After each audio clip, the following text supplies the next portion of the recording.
Hey guys, what's up? Welcome to another JPOV. Today we're going to be taking a look at the Elder Scrolls Online.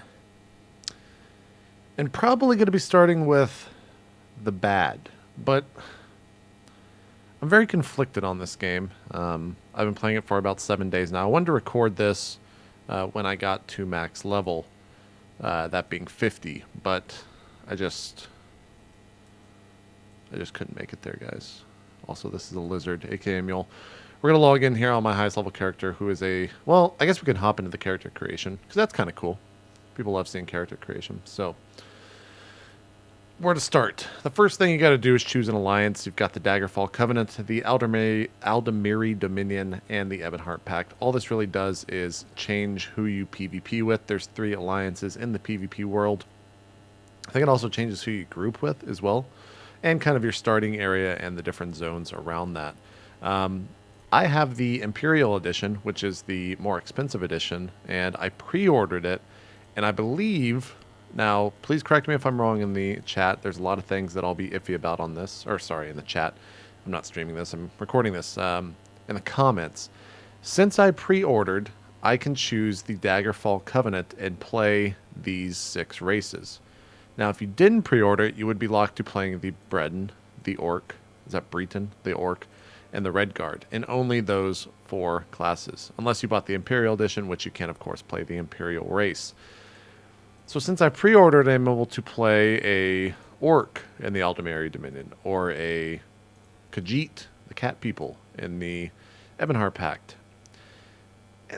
And that just doesn't really sit well with me. But that's just one of the things that that they chose to do with this game. In terms of classes, there are 4 classes in the game: Templar, Dragon Knight, Sorc, or Sorcerer, and Nightblade. Dragon Knight is kind of your melee DPS, but still a tank. Templar is your full-on tank and/or healer. Sorc, you can also heal. The classes don't really change too much in terms of what you can do, except for their 3 unique skill paths, which I'll show you guys 2 of today. In terms of what you can do customization-wise, there's a lot of different stuff. In fact, I could just hit randomize appearance here, and you can see how different my characters can look. You can see what they look like with veteran gear on, or wait, oh, there we go. Veteran gear on, or no gear at all, if you just want to hit random. You can there's pretty good varying degrees of different cat people that you can be, and I'll show you guys the high elves. Pretty good variance in what you can actually make your characters look like, and that's pretty cool. Let's jump into the game though, because I'm not going to sit here and show you guys a character creation the entire time. This is the second area, as I am part of the, oh god, the Aldemiri Alliance. I just know them as the Yellow Alliance because there's yellow, red, and blue, and I PvP under the yellow flag. So, oh, UI error. So I'm using a heavily modified UI. I could probably just turn it off for you guys, actually. But this is Elder Scrolls Online. Right now I'm getting about 40 FPS. So I've got everything maxed out. I do have a 780 Ti, so it's a pretty high-end system.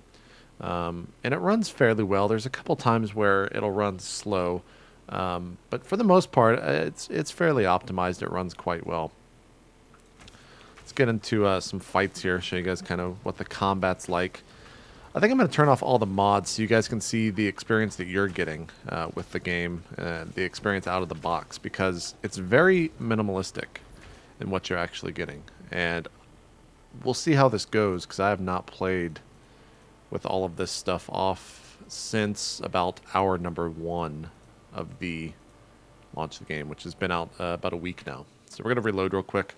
Load back into Groutwood, and here is the game. As you can see, it is very, very minimalistic. In fact, you don't even see damage pop up. You only see HP bar go down. And that's something the developers have actually said is it's how it was designed, right? But that's pretty much the combat. When you hit level 15, you can, of course, choose a different weapon set, which is what I've done here. I'm now using two-handed axe, or sorry, two axes dual wield. We'll get to the inventory management in the game because it's awful. Spoilers. Okay, let's actually take a look at the Skills. Well, let's take a look at the actual character first. Every time we level up, you can put a point into magicka, health, or stamina. These, of course, do different things for you, most notably increasing your magicka, health, or stamina. But they also do things like determining weapon damage, as well as stamina regeneration, health regeneration, etc., etc. I've got some active effects. Since this is a Elder Scrolls game, you can find different boons scattered throughout the world. I've got one called the Lady, which was in the starting area for my alliance. It just gives me some extra armor. I've got this, which is a talent, which when I die I can res. That's a 2-hour timer. Then I've got this, which is, I think, just a food buff. Let's go over to the skills. This is where the game is kind of interesting, in my opinion, and it's probably one of the best parts about the game for me. So each time you level up, you get skill points. You also get skill points from collecting 3 sky shards. I think there's around 15 per zone. That might go up or down depending on the zone. I'm not too sure, but when you collect 3, you get another skill point. You also get skill points for doing certain quests. Most of the time it's main quests, but sometimes you'll get them at the end of a big quest chain. And the skill points you put into these abilities. So let's take a look. Killing an enemy with an assassination ability restores 36 magicka over 6 seconds. If I want to do that, I simply put the skill point in it. But I'm not going to change up my build too much. So you've got your active abilities. As you can see here, at any time you can have 5 usable abilities, 1 ultimate, which is right there, and then this is just a quick bar, which you can assign things like pets or potions to, or any really usable items that you want a quick access to. This is the stealth class of the game, so you've got things like assassination, shadow, and siphoning. Well, I shouldn't say stealth class, because in this game everyone can stealth. This is the rogue class. That's a better way of saying it in this game. Shadow, you can do things like shadow cloak, and I'm glad that I actually have this right here, because when you see this, when it gets to level, I believe, 4, hitting level 5, you can actually morph the ability. So this ability normally just gives invisibility for 2.5 seconds. But when I morph it, I can either have increased critical strike chance for the next attack, or I can have negative effects removed. I think I'm going to take this because 70% critical strike chance for the duration of 2.5 seconds sounds pretty good. Now to use that point, and then the XP starts being used again. These increase over time depending on what you have on your active bar. So if you have skills for perhaps a bow, that's going to increase. If you have skills for shadow, which is this ability, it's going to increase that. Take a look real quick at siphoning. This is kind of the primary one that I've been using, as it is my ultimate ability, which we'll show you guys in just a bit as I have enough percentage stored up. I don't really care too much about that other stuff. So along with having class skills, you can have weapon skills. And these are, of course, just like the class abilities, but they're for certain weapons. So this character is primarily a archer, a ranged character. So I've got a lot of points in Venom Arrow, Volley, Scattershot, as well as some of this other stuff, which are passive abilities, which once you kind of fill up your hotbar and figure out what you want to use in terms of active abilities, you want to start going for passive abilities. And I've really spec'd this character to be a come out of the shadows, kill something really quick, and then go back into it. But that being said, you can do a lot of things. Like, I can make this a dual wield, or I can make this a one-handed shield. Or if I want to, I can actually heal people with this class, or heal myself. So I can have a very damage-focused glass cannon type primary weapon set. And then if I swap, I can put in a restorative staff and heal myself. Now, along with class and weapons, you've also got armor. And what armor does is, as you're doing this, it gives you passives. And what these passives do, it also gives you one active ability, which I haven't really used too much. What does this do? 15% dodge chance for 17 seconds when activated. Does not sound too strong, but these sound really strong. So the more medium armor that you have equipped, you get more critical strike chance. Or the more stamina, or the more medium armor that you have equipped, you get increased stamina regen. Or you get improved sneak, which decreases the detection as well as the cost of sneaking by 4%. And you can see I've got that all the way up to 24%. Any class, any character can wear any armor, can use any weapon. The only thing that's different is these 3 abilities. Now you've also got stuff within the world that you can unlock. This is what I was talking about earlier, where I can res every 2 hours. It comes in kind of handy. You can also get things like that, which deal 80 damage when you die. Oh, sorry, fills a soul gem. Soul gems are how you actually come back to life at that particular place. You can, of course, always res at a shrine or something like that. Then, of course, you have to go back and collect your body. Or not collect your body, but get back to where you died, which is a little bit annoying. You also got points for your guilds. I've never seen Undaunted before. I don't know what that is. You've got the Mages Guild, you got the Fighters Guild. Meteor sounds really cool, but I don't get that till level 10, which might be the max level, I think. But it does cool things like this, where Mage Light is a light that circles around your character, and it'll pick up any stealthers. Assault War is the PvP right now. We'll probably jump into that a little bit later, as I'm kind of just showing you guys everything. But there's a lot to go over. You got racial abilities, which you can, of course, put points in. We'll actually put a point into that. Wait, what does this do? Okay, that's we get that just by having it. What does this do? Yeah, let's go ahead and put the last point in Vigor. Then there's the crafting, which I'll show you guys a little bit later, as well as it's also pretty good. I do enjoy the crafting. So let's show you guys how the questing works. So right here, you can see all the quests. I've got currently 12. This is the zone that I'm currently in. So the reason that I've decided to record right here is because we have a great example of a bugged quest that is pretty fucking annoying. And also, the quests in this game are not the best way to get experience. The best way to earn experience in this game is by killing monsters very, very quickly. And you can see right here, as I stealth, I'm now hidden just by hitting control. Pop out, do a ton of damage to that, and I'll get XP for it, of course. And you can kill mobs rather quickly. And that's the best way, actually, to level, is just by marrying someone, which is, if you buy the collector's edition, you can marry someone, and when you group with them, you get 10% extra XP. It's kind of nice. But it's not questing, which is a little bit unfortunate, because I think you can, of course, hit 50 if you do every quest in the game. I'm not too sure. But it's faster just to kill mobs. So if you want the story and you want to get skill points, it's probably better to do questing, but if you want to just rush to 50, you can. So let's talk about how broken some of these quests are in this game. These are all real people. And what we're doing is waiting for these mobs to spawn, right? Sounds simple enough. You kill the mob when it spawns and you get the quest completed, and then it goes on to the next quest. But this quest is rather unique in the sense that when these mobs spawn, you have to wait for them to perform this ritual.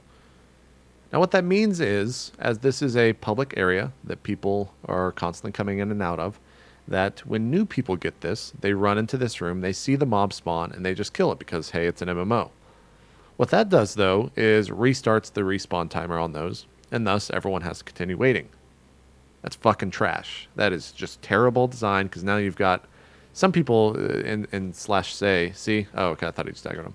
Some people in slash say have been waiting here for about 2 hours, an hour, and this is a quest to actually unlock this town. You do a couple of quests, from what I can tell, when you go into the zones to free the town, help the town, do different things to make sure that the town is there. So it's a major hub for quests, for DEing items, for selling, for repairing, for doing everything that you would do in an MMO, right? But it's blocked through quests, which is totally fine. But you got to sit here and wait for this bullshit. I'm not a fan. I'm not a fan. I do know there's a bunch of other issues with some other quests in this game that are broken, where if you simply relog, they'll be fixed, or sometimes you get put into an instance where certain mobs don't spawn or something like that. If you relog, it'll fix it. I guess kind of talking about the server structure in this game is there are these things called mega servers now, which I think Guild Wars 2 actually just switched over to recently as well. And what that is a single server for the entirety of the US and the entirety of the European world.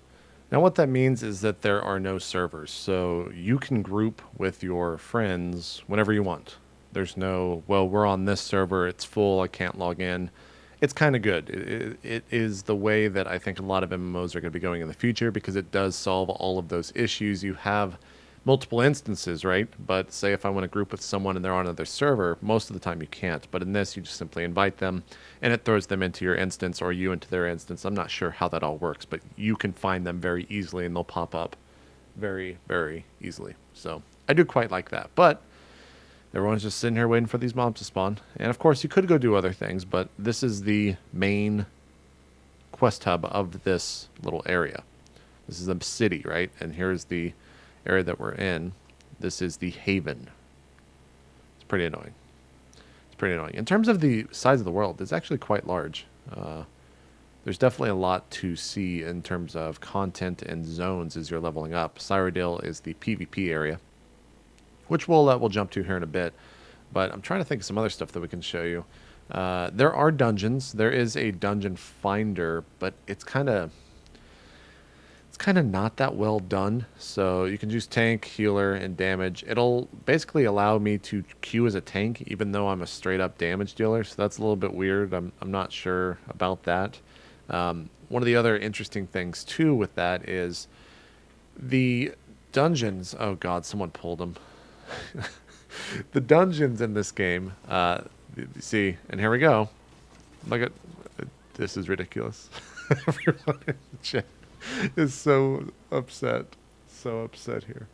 Okay, what that means in the dungeons is when you're in a dungeon, typically you'll kill a boss and that boss will drop loot, right?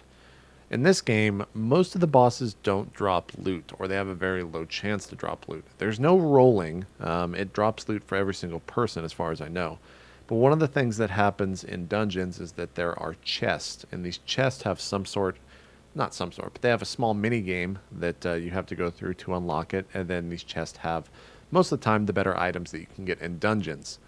What that means is it's really first come, first serve when you go into a dungeon. If you get to the chest first, you loot the chest. You don't have to even tell your teammates what you got, and they'll never know what you got in the first place.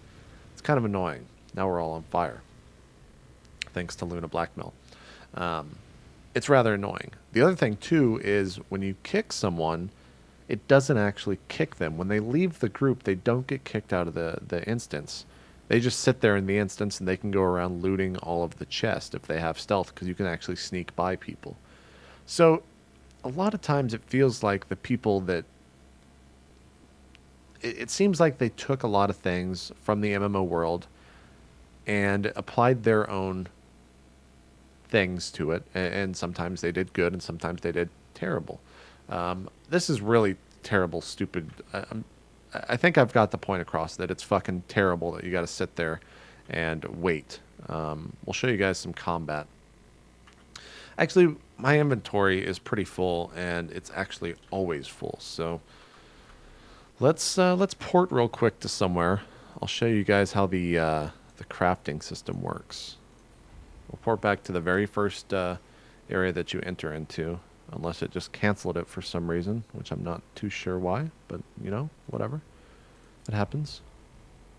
Okay, good thing. I think it's going to go through. The crafting system in this game is pretty cool. I do like it a lot.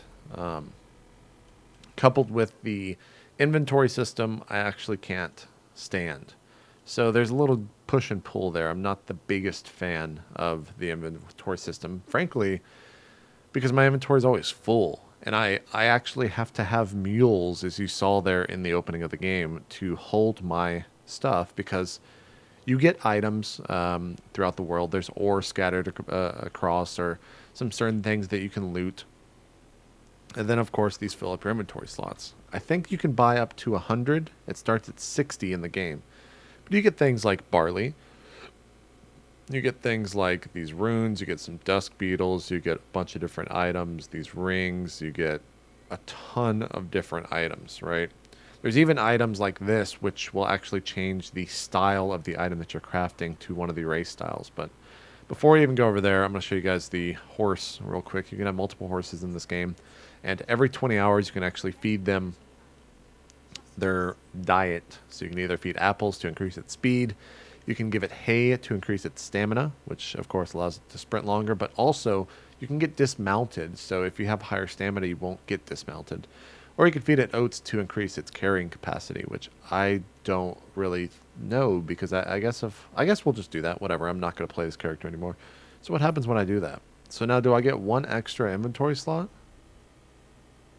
Really? That's kind of interesting. You can have multiple horses. Because I bought the collector's edition, I am able to buy a horse at the very beginning of the game for a single gold. But it only has 10 stamina. Later on in the game, I can buy one for 42,000 gold. I have 4,500, so it takes a long time. It's kind of weird that that's also behind a collector's edition. I know a lot of people had issues with that, but what are you going to do, right? What are you going to do? All right, let's go find the crafters over here real quick. I'll show you guys what they look like. Also, the way that the map works is kind of rather interesting. It's not laid out all that well. An example being that, like, here in the center, the blacksmithing station, the clothing station, and a couple of merchants.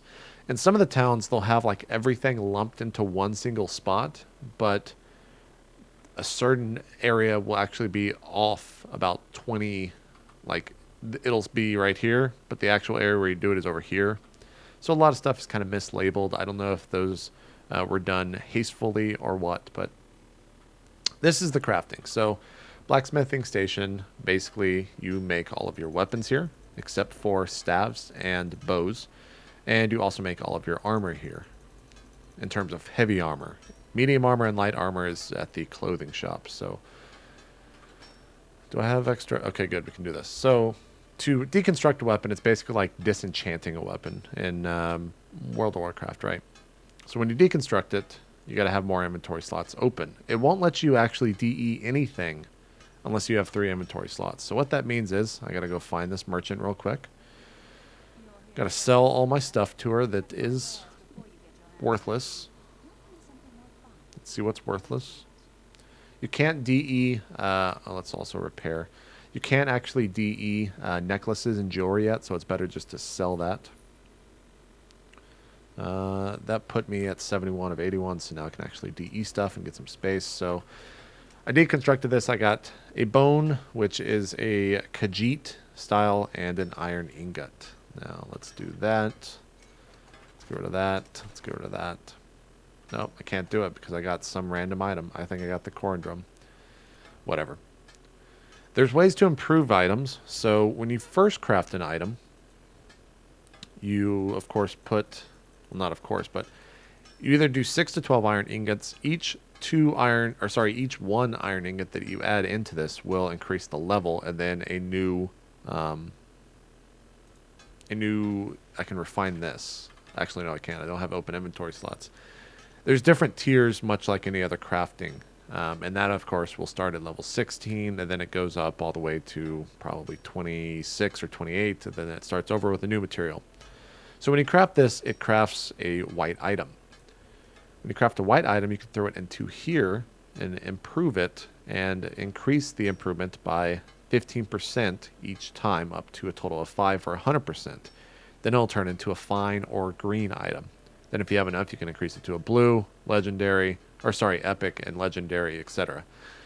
They do, of course, drop blues from time to time throughout the world. But I do enjoy this system. It is fairly straightforward. You're not crafting a epic item right out of the gate. You can start small, and as time progresses at level 50, you can add to it. If you don't add 5 in there and it's not 100%, you have an 80% chance. If you don't craft it, the item will actually go away. You lose the item. It breaks. It shatters, I think is the proper term.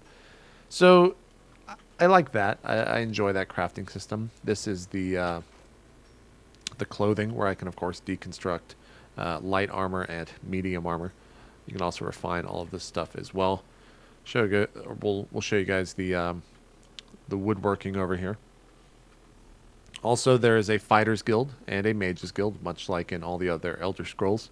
And they give you a certain amount of quests from time to time. We'll let you guys know what that thing is up in the sky over there as it's going to town. One of the cooler things in the game. The Mages Guild and the Fighter Guilds give you quests over the course of the game. It's just basically a quest hub. You also get XP, as I already showed you in the different skills. You can make your shields and your bows here. And of course change the style. You have to find motifs from mobs, though, in order to unlock those styles. Let's go see if this is bugged or if it's actually working. I can show you guys what this stuff is. If you've ever heard of the game called Rift, this is basically something they stole from Rift, where every now and then these portals from Oblivion will drop in and the anchors will connect to this world, which is the world of the Elder Scrolls. The good world, I guess you could say. And they will start spawning mobs in here, as you can tell. It's kind of a public quest area. You get a decent amount of XP for doing it the first time. It's also got some cool effects when stuff drops down. Let's see. Is it? Oh. Did we... Are they all dead? I was trying to show you guys what happens when they drop down. Ah, there we go. Really cool effect. You also get some pretty cool models in terms of enemy types.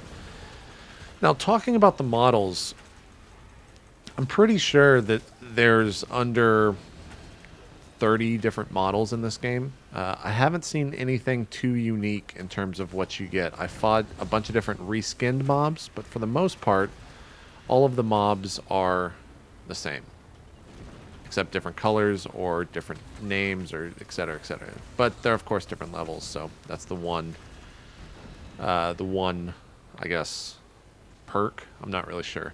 I really wish there was more diversity, but again, it is Skyrim, and there's not too many different enemy types in that game in general, so maybe I'm just applying it to too many other MMOs at once. We'll finish this so you guys can see what it's like finishing one of these, but we'll probably jump over to some PvP after this, show you guys what that is like, because I know a lot of people were going to be interested in the PvP. Trying to think of some other stuff as well that that I'd show you, but while we're doing this, just killing mobs, I guess I can actually, I didn't really explain the combat. So you have 5 active abilities, right? But if you left click, that is how you do your auto attack, and you can do a light right there where you just tap it, or if you hold it down, you actually do a big drawback and it'll do more damage, but of course it takes time to like draw your bow, right?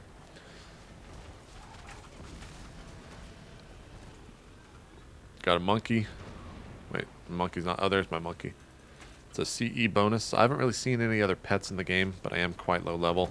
A lot of people are probably wondering about the end game. While I have not experienced myself, when you hit level 50, which is the level cap, you unlock 10 veteran levels. These veteran levels take a pretty long time to actually hit. I don't know of anyone that's actually level 50, level 10 veteran yet. I know a couple of 4 and 5s, but for the most part, I think it takes a very long time to actually reach that.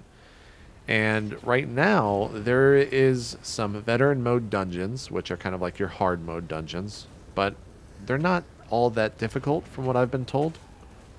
I haven't done it myself, though, so that's only what I've been told.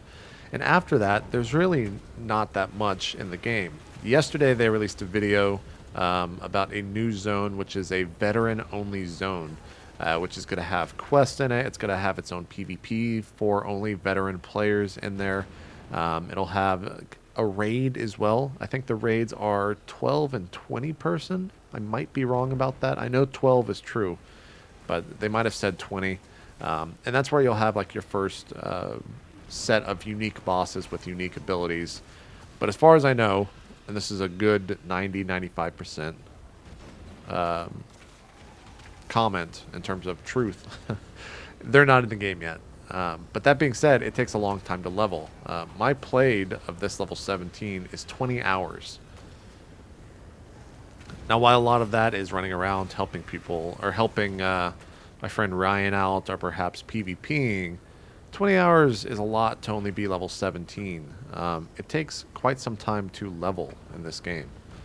Unless, like I said, you're just grinding, where people are actually hitting cap level pretty quickly. But I have not done that. I'm not. I used to be about being able to just sit there and grind for like 10 hours at a time, but now I'd much rather, I don't know, spend my time elsewhere doing other things. Okay, we completed that. We finished it. The portal's going to go away. Oh. Oh, yeah. I thought we were getting more mob spawn.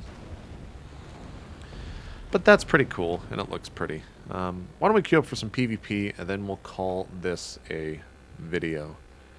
So the way PvP works, you have your 3 factions. There's a leaderboard, which is basically just a large number tied to each person. See, my number is 16. I'm rank 5,000, I think, on this shard of this server.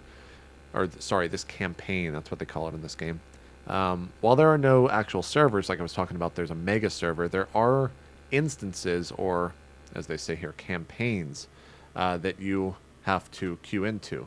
You can change these every 24 hours, so you're not locked to one. And if your friend is in a different one, they can guest into your campaign as long as you're grouped with them. So they kind of worked around that and got around that. Ariel's bow, I think, is full on all of the different factions, with Wabajack being the second biggest. We'll see how long the queue pops. One of the interesting things as well is when this queue pops, all you get is a small notification over there above the chat. There's no thing that pops up saying like your queue is ready, or Warsong Gulch is ready, please enter, etc., etc. You have a minute left. You literally just get a little identifier, which most of the time you can't see. Then you have 60 seconds to either accept that or decline that. I wish it was a little bit bigger. I understand they're going for this design of being... Why can't I kill that guy? What the hell's going on here? Weird. I understand they're going for this design of exploration, and it's definitely there. That's, if anything, that's one of the good parts of the game. There's a lot of times where if you're just playing around and you're the type of person that is an explorer, right? You're interested in finding things that you didn't know were there. That's definitely present in this game, and it's really cool. You don't even really have to follow the quest. You can just walk around and see cool little vistas like this, where we just were. Or you can go over here to the beach and find different things over there. Or let's go look at the boon over here, which I randomly stumbled upon the other day. It's got a good sense of that, right? They definitely captured that from Skyrim, I guess is the best comparison. I think a lot of people, too, were expecting this to be first-person, as that is what they claimed it to be, was a first-person MMO, but the best way to play it is third-person, because what are you really doing if you're playing an MMO the entire time first-person? You can't see anything, and it's obstructing to your view. It's definitely possible, but it's not preferred. It's not preferred. So where's my... Oh, wow, I'm 108 in queue for PvP. That is going to take some time. So you stumble upon stuff like this. It looks rather cool. See a bunch of spell effects over there. This is the lady. I'm pretty sure you have to visit each one of these anytime you want to activate the boon. There's a butterfly I can capture. I think. Maybe not. You can capture butterflies. That's a Sork wearing heavy armor and two-hander, as well as having a pet. There are about 3 pets, I think, at max you can have. Should I just go to another PvP zone so you guys can see what this is like? Let's see. Let's queue for this. Oh, can I guest in there? Oh.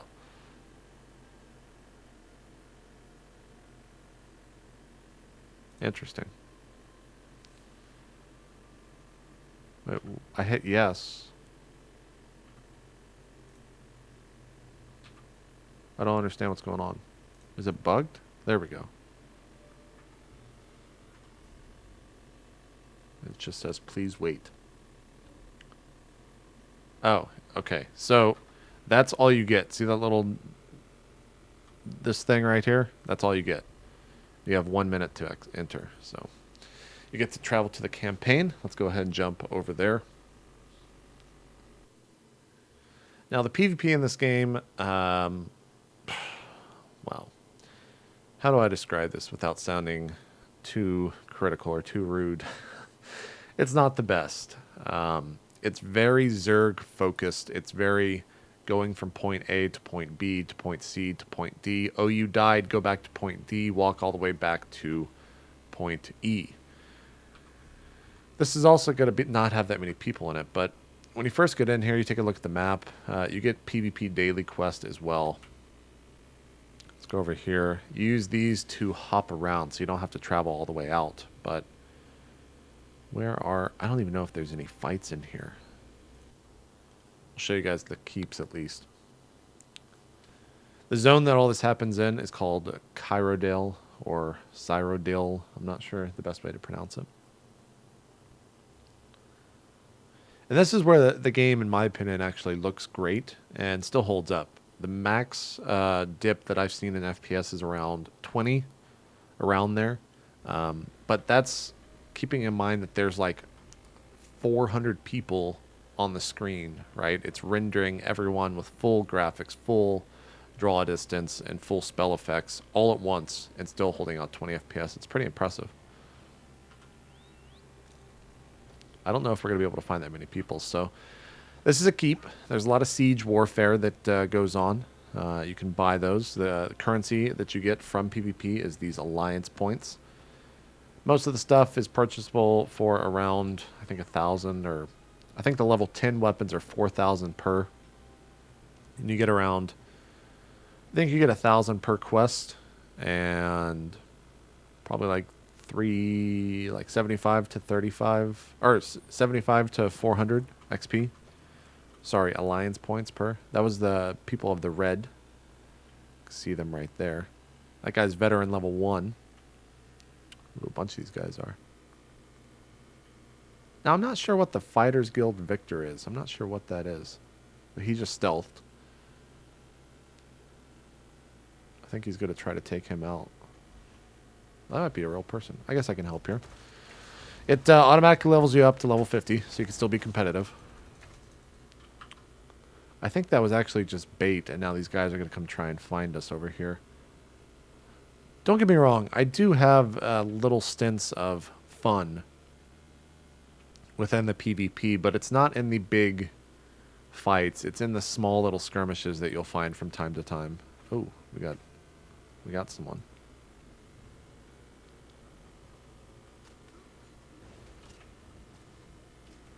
I'm going to be very careful about who I go on here.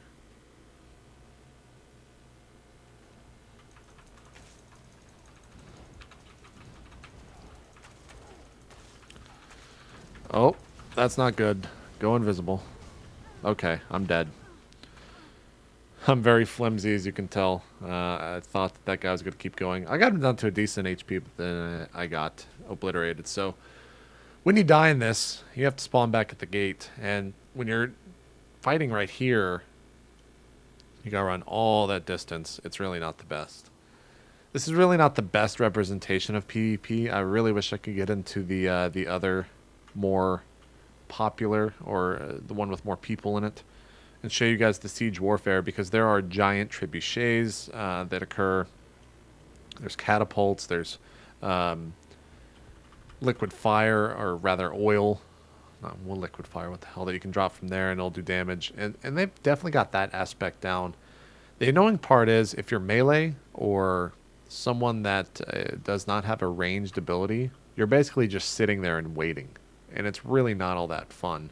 And this will also get very old very quickly, as it has in most of the other MMOs, right? There's no variance. It's literally, all right, we got that. Well, we can try and take the next keep, but they're probably going to have a big enough Zerg there to where it's just going to be a giant standstill, and that's not going to be all that much fun. I really want to kill that guy. Oh, he's getting healed. I can't. Now, I think there is... Oh, there we go. Someone's got a trebuchet. Oh, there it is, right there. So they're kind of setting up some sort of offensive here. Oh. Gotta get out of that, or I will take damage. I think that was friendly, though. Alright, so they got a decent Zerg. I mean, we're still pulling about 50 FPS. There's a lot of things happening on screen. It all looks good. So at least they've got that nailed down. I just wish there was some sort of variance or arena or open world PvP. Like the max group number that you can have is 4, and I think eventually there will be roaming groups. Is pretty fun, but there's nothing to really support that, right? There's no really, when I think of this, I think of Dark Age of Camelot, right? I played a lot of Dark Age back in the day, and I also was a big 8v8er, which was kind of the most competitive thing that you could do in that game. It was also one of the most competitive things you could do in any MMO, aside from like WoW's Arena. And while this does have the foundations of that, it's not Dark Age, and it's rather unfortunate that it's not Dark Age. But that's one of those things that I'll always remember is kind of the good old days for me, right? So putting something up to that standard is not not the best. Did I get that guy? I didn't even get bonuses for that. Oh boy, I'm about to get pulled by that bro. Let's get back. Let's go stealth.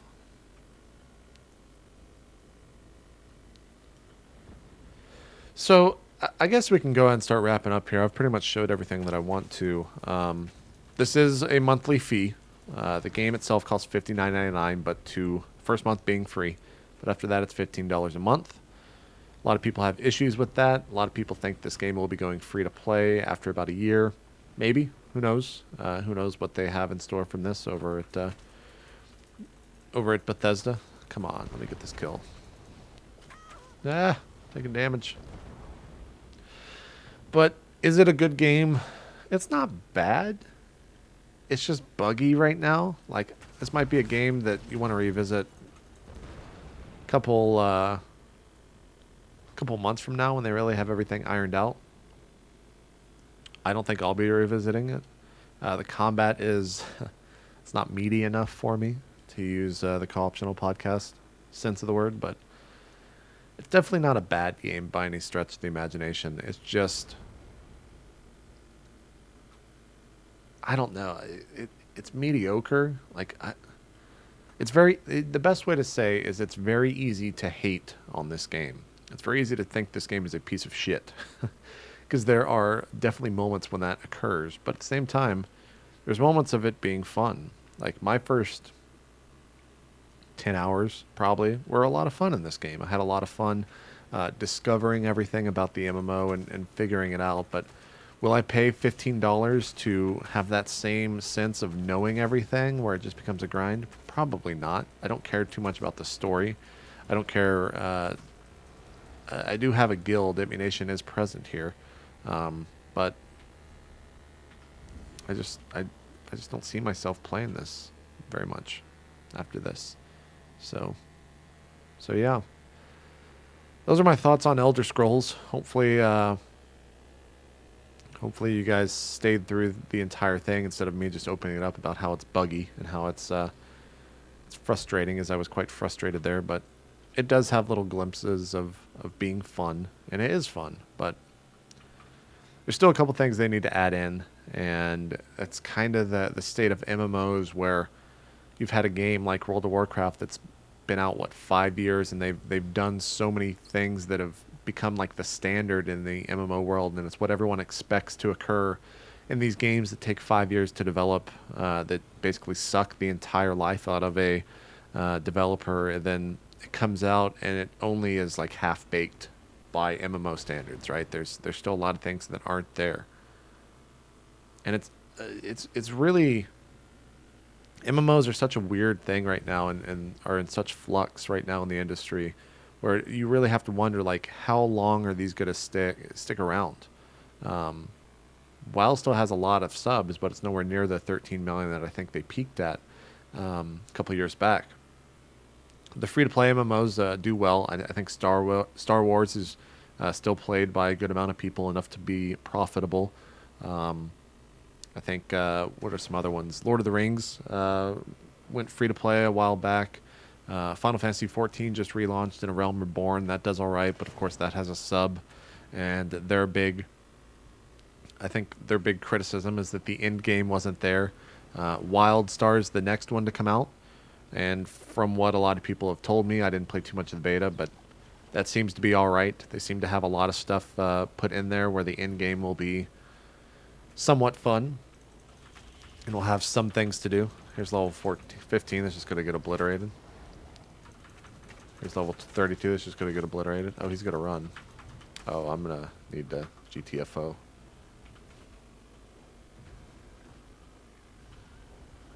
Oh, boy.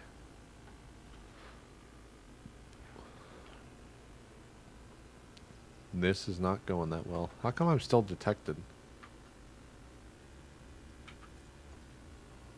I don't really understand that. If I'm stealth right now, no one can see me, yet I'm still detected. Very interesting. Very interesting. So, those are my thoughts, guys. This has been a JPOV of ESO. Thank you all for watching, and we'll see you next time. I'm out. Peace.